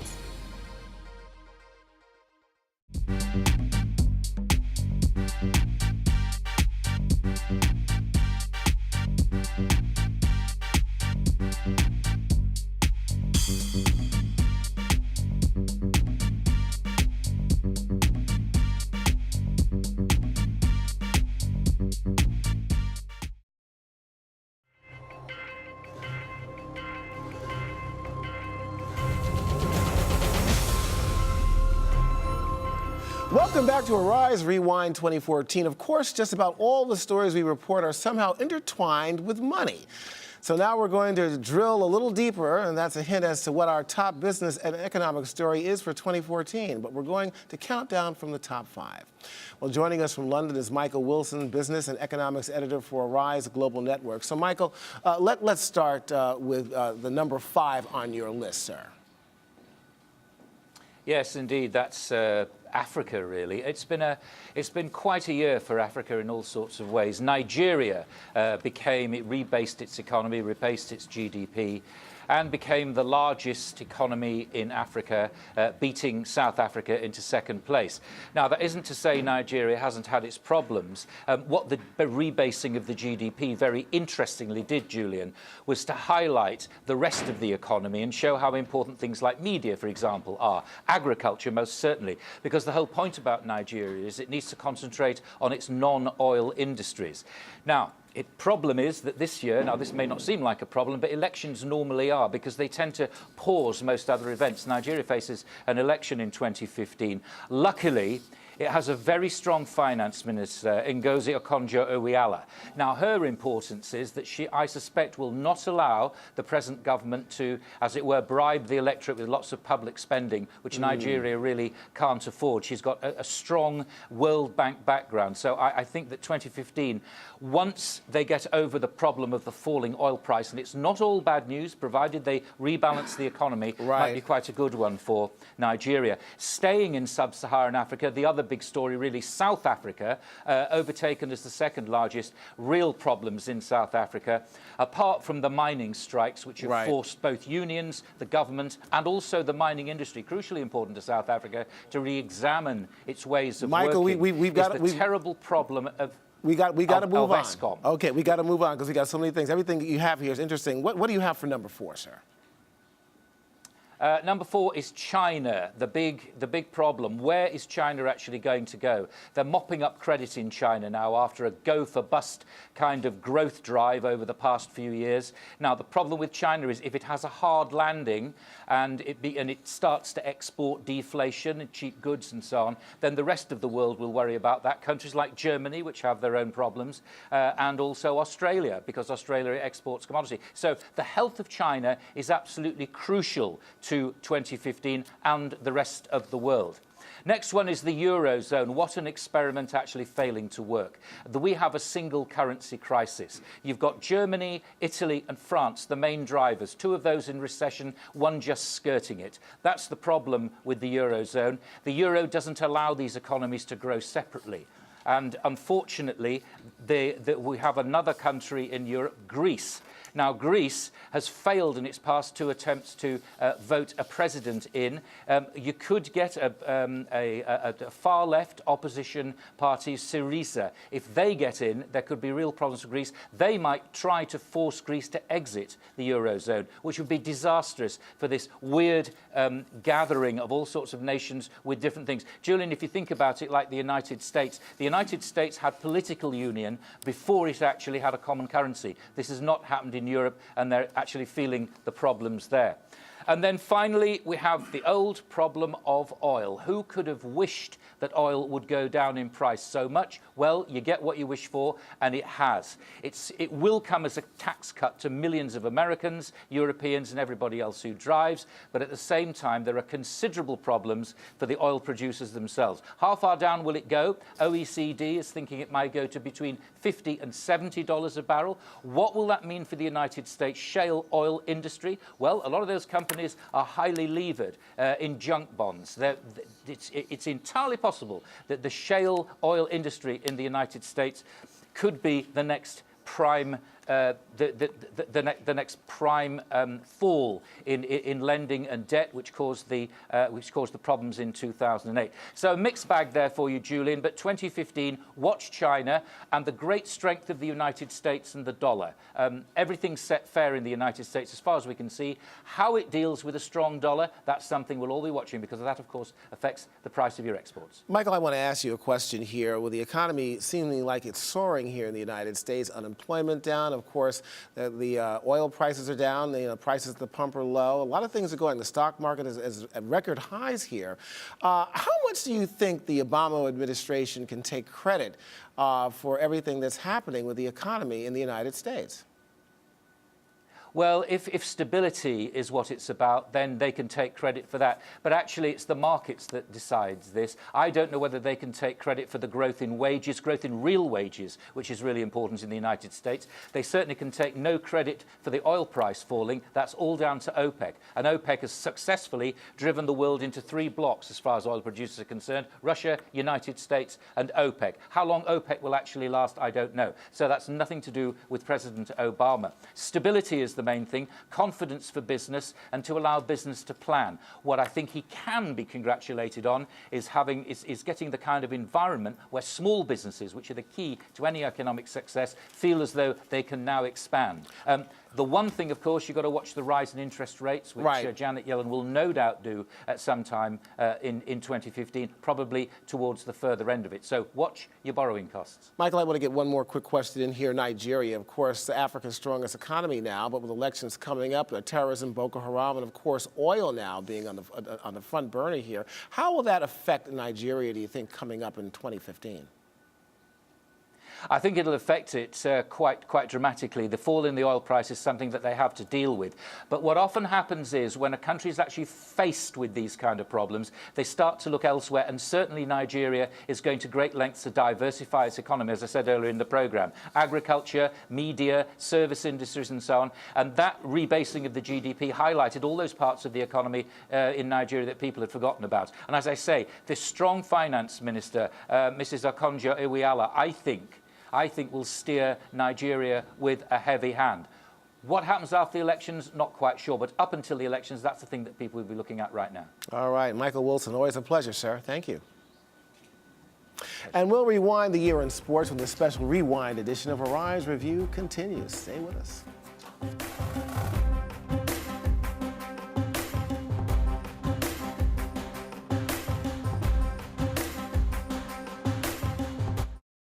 There is a reason Africa is called the new frontier. What was once potential is now an opportunity ready to be seized. Once revered for our resources, today's wealth lies in our people. People who build the cities that shape the future.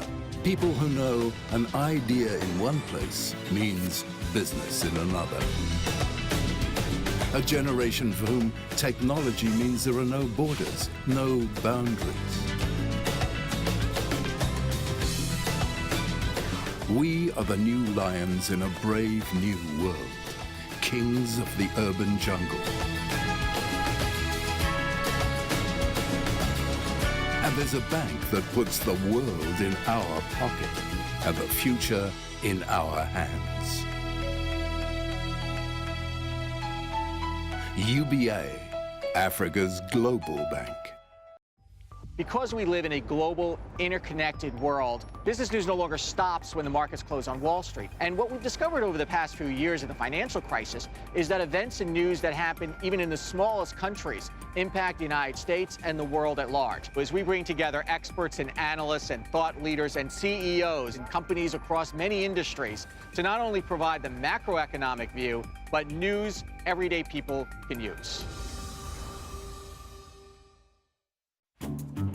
I think news does make people put things in black and white terms, just so that they have a dividing line between what their viewers like and dislike. When they see a person of color, they either think that they're not going to do anything, they're either on drugs or they got pregnant at an early age, and I just want to say that that's not true. It tends to reflect more the interests of the upper income people and the upper income interests. Arise News, every culture, every angle.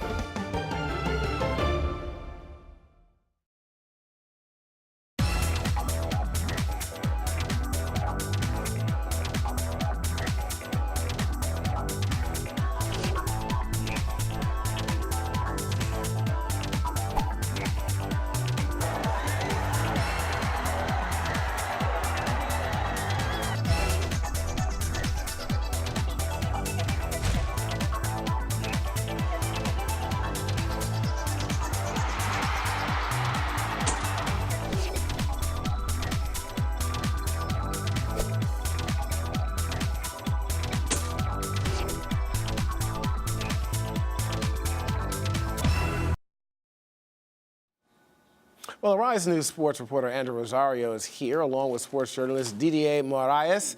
And we've asked you two to come up with a list of the top 5 stories, of course, for the year. So much going on. Let's get right to it. Number 5. The Tour de France. I mean, what can you say about Vincenzo Nibali from Italy was the first Italian cyclist to win in 16 years. And not only that, but the fact that he won by over 7 minutes, obviously it was a dominant performance, and he dominated the mountain region. haven't seen a dominant performance like that in a while, and it's especially important given the fact that the history of doping in the well, I was about to say performance-enhancing drugs perhaps is not in the picture now? Well, you know, it'll still be in the picture until, you know, the sport is cleansed totally. But remember, these guys, they race over 2,200 miles. Right. I mean, so that's a feat in itself. But again, because of the Lance Armstrong story and everything that followed after that, that's always going to be a backdrop. Of course, real quickly, the Oscar Pistorius trial took center stage in the legal area as well as sports itself as well. Right, and you know, that's a sad story. We know what's going on with him and the outcome of that. A lot of people felt that justice wasn't served based on, you know, the conviction and all. And we'll just see how it plays out. Okay, moving on ahead here. The next one, I think, captured the attention not just of people here in this country, but worldwide as well. Start off with that, Andrew. We're talking about the Donald Sterling situation? No, we're talking about the NFL. It was such a black eye for the NFL, and so unfortunate. I mean, the beginning of the year, you're coming off the whole bullying scandal, and then you shift over to the Ray Rice situation. And then even then, you see how Roger Goodell botched that situation to the point where you're not even sure if you can trust the commissioner of the NFL. Right. And then not only that, but you cap it off with Adrian Peterson with the child abuse. And all in all, it was really a black eye for the NFL. Right, you're not sure who you can trust. Right, I'm going to ask you a question with that, though. Do you think that the NFL was held up unfairly and unjustly as the poster child for domestic violence when the incidence of domestic violence in the NFL is far less? I think half of that as the national average in the United States. I think the big situation there was, again, the release of the videotape. Once that surfaced, I think that just, you know, put the NFL on the map from that standpoint. Now, remember, we have to look at the fact that there have been a lot of players prior to that who have been convicted of vehicular manslaughter in the past, and they had served jail time. They were allowed to come back to the NFL. But because that video was released, especially the second one that showed him viciously abusing his then fiance, I think that just blew the whole thing out of the water. Didier, the next story here, I think it just captured the fascination of everybody, and that, of course, was the issue of Donald Sterling and the Clippers. Absolutely. You're in your own home. He was getting recorded by his mistress, making some racial comments, especially against Irvin Magic Johnson, one of the greatest NBA players we've ever seen. But obviously, Adam Silver, the NBA commissioner, acted deliberately. He banished Donald Sterling from the NBA. Ultimately, he was forced to sell the team to Steve Ballmer for $2 billion. All in all, I mean, players were getting ready to rebel. And at the end of the day, I truly feel that affected the LA Clippers' playoff hopes because this is happening in the middle of a playoff run. And they have to answer these questions.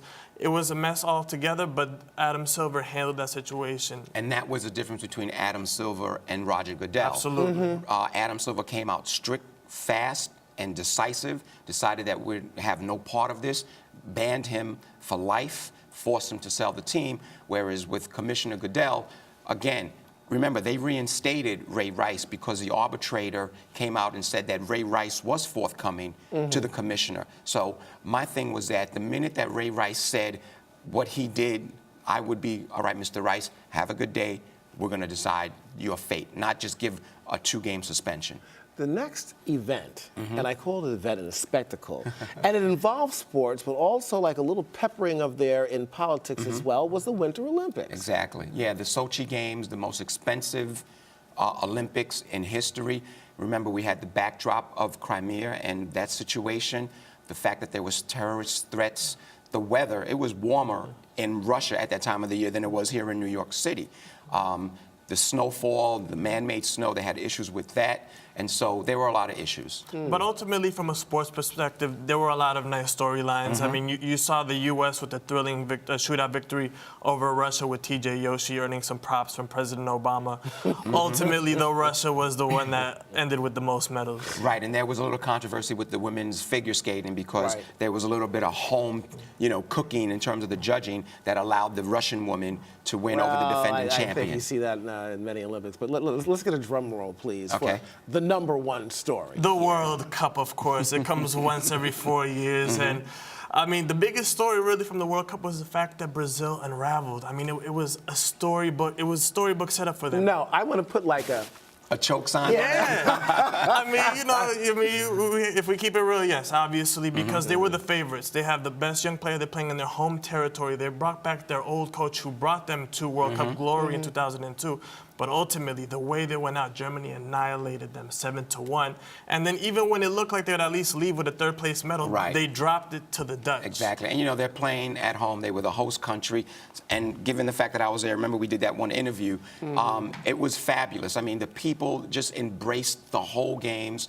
It was amazing. Now, let's not take away from the U.S. as well, because they were in the group of death, and they weren't expected to make it out, you know, to the knockout round, but they did. Okay, you know, there's some honorable mentions here. Of course, Derek Jeter, and the way he went out. You know, I mean, Derek Jeter's bat there, you know, driving in the winning run of his last Couldn't game. script it any better. I mean, my goodness, this guy has had a storybook career. Hey, remember, when his 3,000th hit was a home run, okay? So, I mean, you cap that. I always say that if it was any other player, you would say he sold his soul to the devil to accomplish what he did, but he's been a natural for all the years that he's with the New York Yankees. I really would have loved to have ended on a light note like that, but real quickly before we do end here, of course, the ugly specter of racism in sports again. And when it comes to soccer, as we call it here in the United States with football, people throwing bananas on the field, players of color being subjected to that kind of thing. Where are we going now, especially in 2015, guys? I mean, I feel like there are strides being made, but even you go back to Luis Suarez. I mean, even though the bite wasn't an example of racism, this is a standout soccer player who has been accused of racism in the past and who has been suspended for racist comments. Now, like everything, obviously, FIFA has been making strides to improve, but it's one of those things where you're going to look forward to 2015 and hope that you keep pushing and improving. Yeah, you know, the popularity of the sport, the passion of the sport, just like across the board in baseball, basketball, football, hockey, you know, soccer, the passion there sometimes just goes a little bit overboard, and then we see incidents like that. All right, we got a lot to look forward to in 2015. Andrew Rosario, of course, Didier Moraes, thank you so much for joining us, and we'll be looking forward to seeing you guys in 2015. Thank you, Julian. Just ahead, we'll look back on the movies, music, fashion, and celebs that made headlines this year. And of course, you're watching Arise Rewind 2014.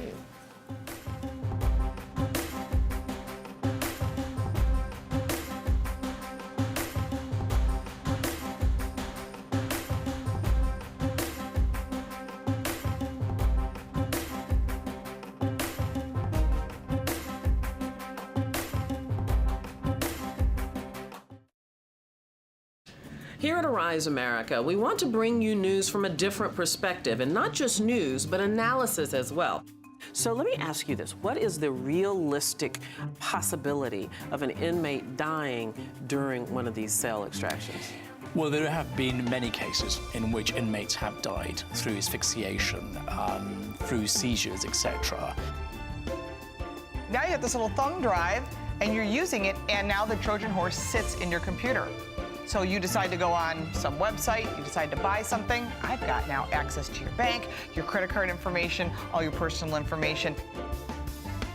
You never are paid what you are needed. You are paid what you are able to deliver. Acting as Hitting if the two workplace buddies is never going to be you're worth acting as if the $22. workplace today is the way it was when Debbie and I, and maybe you, I don't know, maybe that was a different generation, not sure, were coming up. Arise serves underserved communities by bringing them news, information, sports, and entertainment from places that are becoming part of the world economy, that are becoming a part of the world voice, and decisions that are affecting things in the world that people care about. They care about the economy. They care about safety and security. And if you come to Arise and you watch our broadcast, these are the things we're going to bring to you every day, 24 hours a day. Well, Arise is the only network that really covers comprehensively the African diaspora. It gives people in other parts of the world of color a chance to know about people here in the United States, us to know about them, and the world to know about us. So it's kind of an educational experience for everybody involved. Getting to know people through stories, through personal stories. You really get a chance to know what people are actually all about, what communities are about. How are we different? But more importantly, what commonalities we all share. One of the great things about Arise Entertainment 360 is we have this Arise to Your Health segment, which really focuses on the holistic approach of being healthy. So we do everything from working out to juicing to getting in shape by doing fun exercises like bouncing on a trampoline or wearing these bouncy boots on our feet when we're jumping all over the set. We've done karate, we've danced the weight off, we've done just about everything. And of course, I love when we eat on set, but we do it in a very healthy and clean way.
not fall into despair.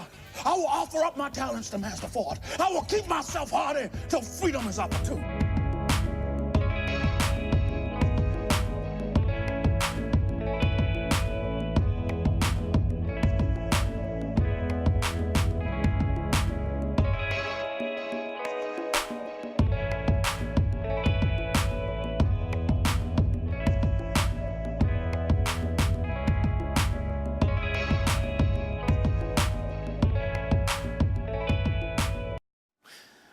Of course, looking at a montage there of some of the celebs who have passed away that have touched our hearts over the year. But we're going to go back to a lighter note here, and here with us to discuss all the things entertainment, of course, our good buddies Mike Sargent of Arise on-screen and pop culture commentator Jeremy Hassel.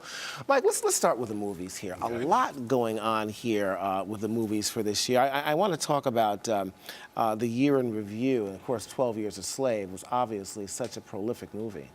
Well, 12 Years a Slave was a prolific movie, and in some ways, I think it coming out helped open the door to what has happened this year, where we've actually had black historical dramas, not just one from one white director. We've had several. You know, we had the first movie ever, feature film of Martin Luther King. That's pretty historical. I want to talk about two of those. Sure. The first one I want to talk about, of course, is Selma. Right. And then, of course, Belle. All right, Selma is the first feature film by about Martin Luther King Jr., Dr. Martin Luther King Jr. It's the first one, and it's directed by a woman of color. That, I mean, let's put it this way. This is also the year of the black female director. And they make up, in the industry, less than 1%. For us to have three major films to come out by Ama Asante, who did Belle, Ava DuVernay, who did Selma, and Gina Prince Bythewood, who did Beyond the Lights in the same year, that's pretty amazing. That is awesome. That is amazing. So, and a big year otherwise outside of on the big screen here. Of course, Pharrell. Of course, his song "Happy."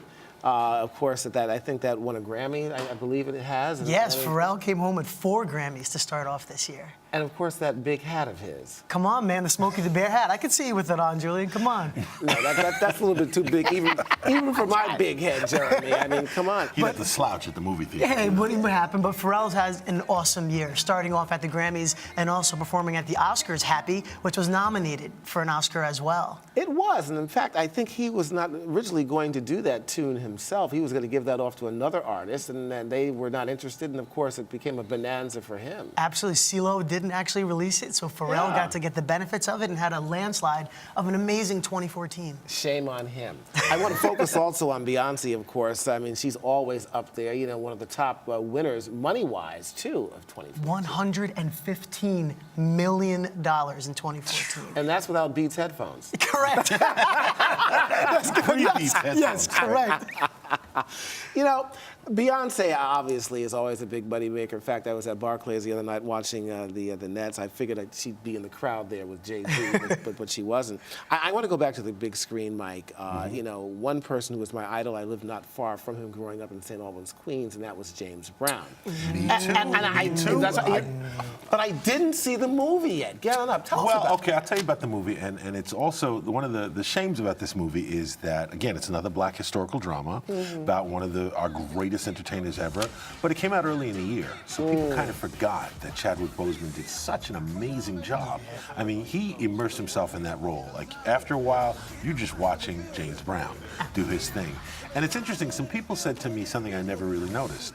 James Brown's kind of 50-50 with black folks. Really? I always assumed everybody loved James Brown. The Godfather of Soul? It's not true. There's some people who just don't care about James Brown. So as a result, the film didn't do as well as I think it should have. Interesting. You know, another one of my idols, Jimi Hendrix, always by my side. And, you know, not a whole lot of fanfare about it. Well, you see, and again, Andre Benjamin did a great job playing Jimi Hendrix. He didn't have a lot to do, but I have to give John Ridley, who also was the screenwriter for 12 Years a Slave, who directed this and wrote this, he had to make this film without using any of Hendrix's music. Now, that in itself is a pretty huge feat to pull off. But again, to have James Brown and Jimi Hendrix biopics in the same year, that's kind of a milestone, I'd say. And both were good. And both were good. Come on. Yeah. Both are worth seeing. Well, you know, and I've got to see I haven't seen them yet. Ellen DeGeneres here, you know, record-breaking Oscar selfie resulting in over 244,000 tweets per minute. Give me a break, Jeremy. Retweeted 3.3 million times. The golden tweet. Look at that. Now, I mean, but you look at, we have the video up here. Okay. You know, I mean, it's just like, It's a who's who. To say the least. Here's something also that really got to me, and unfortunately, and I really feel bad about it, I didn't participate. I had so many things going on, but the ALS Challenge. Oh, the Ice Bucket Challenge. My goodness. We have a surprise for you. Don't listen to him. What was great You're about my old least best friend now. I like it. Go for it. He was shocked for a second, looking around. So who's got that bucket? What's so great about the Ice Bucket Challenge was that it used social media in the best way. It got from school teachers to celebrities to people you know just next door donating and showing that they're donating. And challenging you. And putting other people on the spot, like you're putting Julian on the spot right now. How much money did it? I mean, awareness, obviously. I mean, we knew that growing up, at least my age here, is Lou Gehrig's disease. Okay. But I would assume it gave a lot of awareness. Awareness, but money-wise, we were saying over 115 million since June when they actually started the Ice Bucket Challenge online. Yes, it did. Come on, that is beautiful. And another thing, fate-wise, for this movie, the Theory of Everything to come out about a person who had a version of ALS, and that's pretty amazing. Stephen Hawking. Correct. And Eddie Redmayne gave one of the best performances this year in that film. On the big screen, and going behind the scenes, and you touched upon this with Selma, the rise, I guess I can kind of say that, though, because black directors have been around for a long time, guys.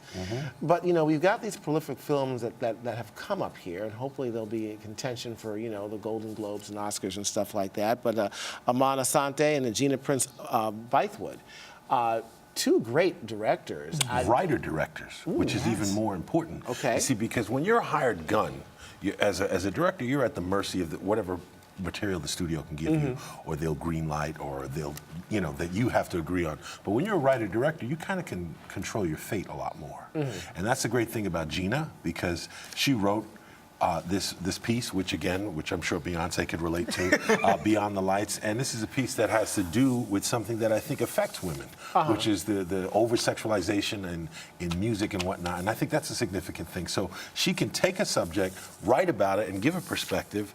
That just shows why we need to be making movies.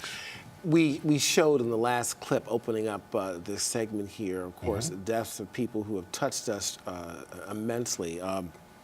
Robin Williams, Maya Angelou, Joan Rivers. And we look back on these people, and it's hard to believe, Jeremy, and both you guys, that they're not here anymore. And all they did and all the people they touched, like I was just talking about Joan Rivers, she was the woman who started asking, "What are you wearing on the red carpet?" This is true. Come on. This is true. First woman of late night was actually Joan Rivers, and I've gotten to meet her a few months ago and before her passing, actually, and she's still with it, and so amazing spirit. Still as sharp as ever. I know. It's amazing. Believe it. With Robin Williams, of course, and we see this a lot with comedians. They're smiling on the outside but hurting on the inside. Again, raises the issue, of course, of depression and things like that affect millions of people around the world. So I would assume that even in his death, he's doing some good to continue to raise awareness about mental illness. Well, hopefully. I would say that because he gave so much joy, it is ironic for him to be taken out because of his pain. Yeah. We talked about the big screen, but on the small screen, we've got the emergence of a lady by the name of Shonda Rhimes. And now Thursday night in the United States is Shonda Rhimes night with 3 great shows on. Come on. How does she get there? How does she break break the glass ceiling? She just busted it wide open. She jumped through it. Well, how she did it was the best way possible, going within, starting first as a writer, as you've spoken before as well, that with her characters all are multi-complex, dynamic, and she goes for it with the story arcs, as we've seen from Grey's Anatomy to, of course, everyone's guilty favorite pleasure, Scandal. And then her new hit, How to Get Away with Murder. The ABC gave her the primetime slot, 8 p.m. to 11 p.m. on Thursdays. That's a first. And Scandal is the first black female in a lead in a documentary on primetime TV since the 70s. Correct. There's so many things we haven't been touched on. Birdman, Under the Skin, Boyhood, groundbreaking films. Those are groundbreaking films, and what excites me about those 3 films in particular is that here it is, it's 100 years into film, and you can still do new things. Boyhood had something visceral to it. Watching these actors age on screen, you have a connection with them that you never really would have counted on. It's almost like looking at old photos of a family. Absolutely. So you have this different connection to the characters. Nothing fantastic happens, but it really brings you in a way you never have in a film before. Birdman, same thing. The whole film looked like it was shot in one take. Wow. And to be able to still pull off something new, under the skin quickly, Jonathan Glazer did something very interesting. How many times have we seen beautiful alien comes down to suck the life force out of men? And he did something different. What he did is he went out and filmed in Ireland with a documentary camera and just put it into the film. Popcorn time. These men didn't even know. They didn't even know. Okay, popcorn, guys, after the show here. Mike Sargent, Jeremy Hassel, guys, thank you. Okay, you're welcome. As always. Okay. And thank you for joining us for this very special edition of Arise Review. We hope you enjoyed it and were informed. And by the way, if you haven't made a resolution yet for the new year, here's one. Resolve to watch Arise Review and the other great Arise programs on Facebook. We're now streaming 24 hours a day. I'm Julian Phillips. Have a great week. In fact, have a great, prosperous, and peaceful year.